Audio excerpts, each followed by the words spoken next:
Hey guys, once again we're getting into He-Man and the Masters of the Universe and another episode called ORKO'S Missing Magic. On the cover here, let me just see what it says. I like to look these up every once in a while. ORKO'S spellcasting goes awry and his powers are thrown into the evil wizard Zalt. He-Man and friends retrieve the little magician's abilities. Yes, that's fairly accurate, but the basic gist of this episode is ORKO wants to enhance his magical abilities. As we all know, he in this series, his magic on Eternia is not as strong as it is on his own home planet, so at the beginning of the episode he's using this magical diamond sort of a thing to actually enhance his magic.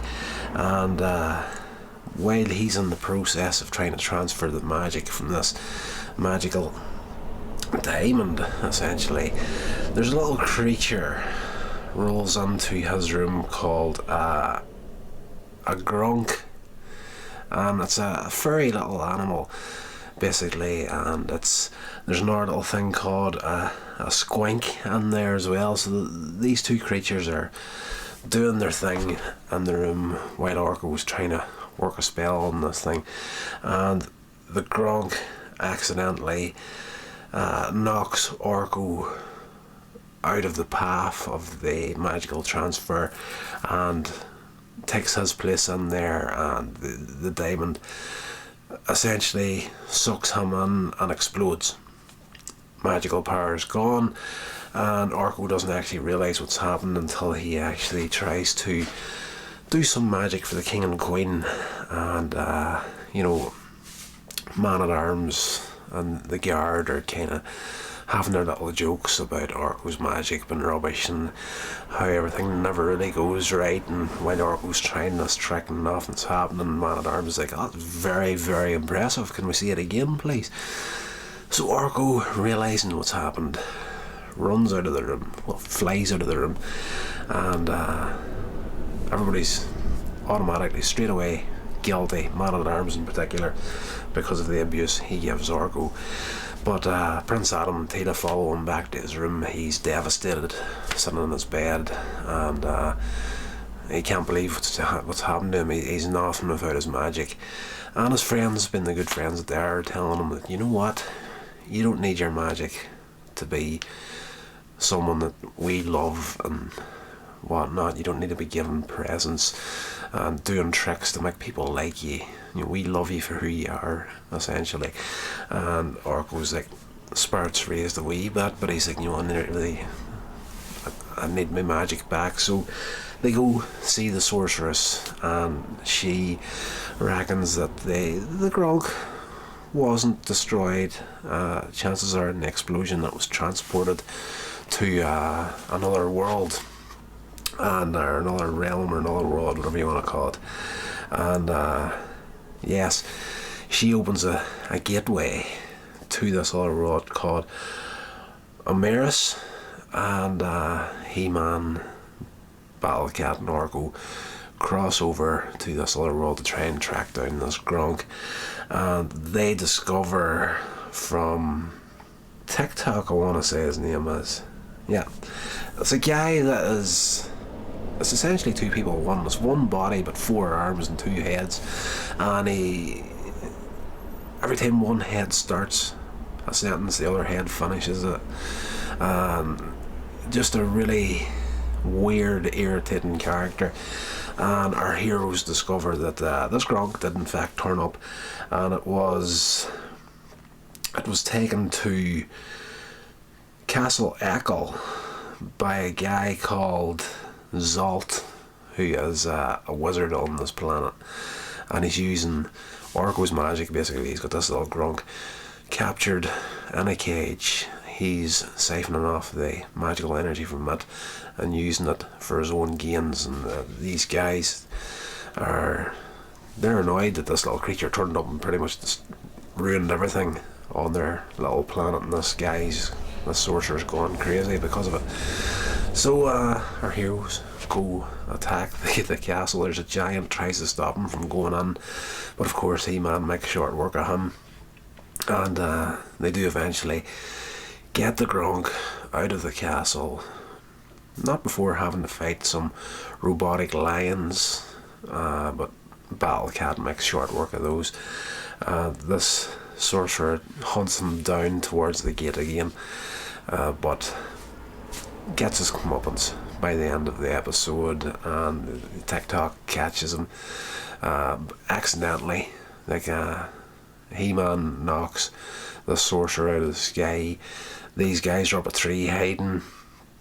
He falls on top of them, and then all three of them, well, all two of them.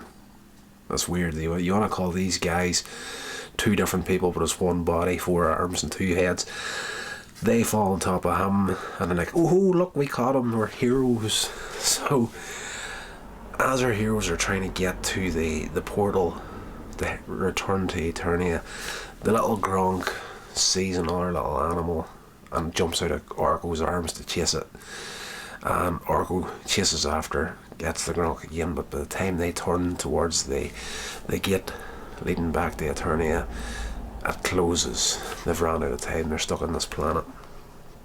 But these guys, the single body, 4 arms and 2 heads, they're like, we've been studying your gate to think we could recreate it. And they try and use their magic to open it up, but they can't get it right. It keeps opening up either too small or just the wrong size or the wrong shape. And He-Man suggests using the little creature, the little Gronk, for the magic that it's holding that belongs to ORKO. So they manage to recreate the gate, and He-Man thanks him, and he goes to shake their hand, and then he shakes the one hand and another hand comes out, and he's crossed over and he's shaking his hair, and he has a little laugh, and he leaves, and they head back to Eternia. And at the end of the episode, ORKO's doing his magic in the royal palace for the king and the queen, and he conjures up a spell that will give them gifts. The king gets a ring, the queen gets a tiara, and he has another gift for Man-at-Arms, and Man-at-Arms like, I don't want anything to do with this, stay away from me, I don't want this, I don't want it, leave me alone. But the king is like, Man-at-Arms, come on, ORKO wants to give you a gift. I think Man-at-Arms could do with a new hat, ORKO. So ORKO conjures up what he hopes is going to be a hat, but it turns out to be a chalice full of water that tips over Man-at-Arms' head. Now that's a running thing throughout the series. Whenever the magic goes wrong, it's usually water of some sort, and Duncan gets the short end of the stick. And it was good to see them revisiting that little joke again, because it's just the ORKO and Man-at-Arms is just that connection thing between the two of them, which is why for me, and just to dive into Masters of the Universe Revelation, whenever ORKO was in his deathbed, essentially, Man-at-Arms had given up everything at one point to look after ORKO, to nurse him. So that was even more impactful in that series. If you know the original series and what the relationship was between these two people, they didn't hate each other, but they had a healthy kind of, competition between the two of them of, I don't know if you'd even call it competition, but it's just, whenever you look back at the original series and then where they went to with Revelation, and you make the connection between these little different pieces of stories, that's really, really nice. So, yes, we all have a little laugh, the happy end of the episode, and then the PSA comes up and it's ORKO, and he pretty much reiterates what happened earlier in the episode. Whenever he lost his magic, he thought that he had to be some sort of person other than what he actually is at his core for people to like him. And when he lost his magic, he thought no one would like him, but Prince Adam had said to him in the episode along with Teela, you don't need to be conjuring up tricks and giving gifts to make people like you. If you're gonna make friends, make sure you make friends with the people that love you for the person that you are, not what you can do for them. You don't want those friendships that's basically, you know, style over substance. Let's just say that's the last people you want to be friends with. And the idea is be yourself and let people love you for who you are. Great show. I'm absolutely loving it. I'm kind of devastated that we're getting very, very close to the end of this now, but I have been in contact in the last couple of months with a couple of different people online. There's a guy on Twitter, Vinto's Vault, Chris Vint, that has recommended me checking the series that came after He-Man the Masters of the Universe, you know, the new adventures of He-Man, and then, you know, what he's looking forward to hearing what I have to say about that. So once we finish this series of the original He-Man Masters of the Universe, we are going to start jumping into those later shows. So Chris, keep your eyes open for that.